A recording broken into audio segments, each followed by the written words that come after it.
Semuanya menjadi bukti bahwa wakaf telah menjadi bagian dari identitas dan peradaban Aceh. Pemerintah Aceh resmi membuka Aceh Wakaf Summit 2025 yang digelar di Anjung Monmata Komplek Meliko Gubernur Aceh pada Selasa 25 November 2025. Forum strategis yang mengangkat tema kolaborasi efektif wakaf menuju kemakmuran Aceh itu dibuka langsung oleh Sekretaris Daerah Aceh M. Nasir. Wakaf tidak cukup dikelola secara konvensional dan sporadis, ia harus produktif, berorientasi hasil dan mampu menjangkau sektor-sektor ekonomi yang memberi manfaat jangka panjang, ujar M. Nasir.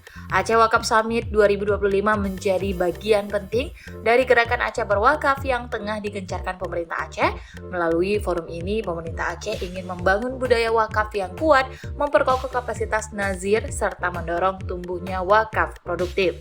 Sekda turut mengungkapkan bahwa pemerintah Aceh saat ini tengah menyusun rencana induk wakaf Aceh dan peta jalan wakaf Aceh 2025-2030 sebagai arah masa depan pengembangan ekosistem wakaf.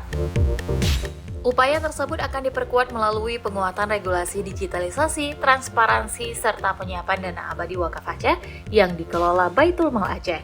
Sekda berharap Aceh Wakaf Summit ini mampu menghasilkan rekomendasi yang dapat langsung diimplementasikan sekaligus melahirkan jejaring kolaborasi baru untuk memperkuat ketahanan ekonomi masyarakat.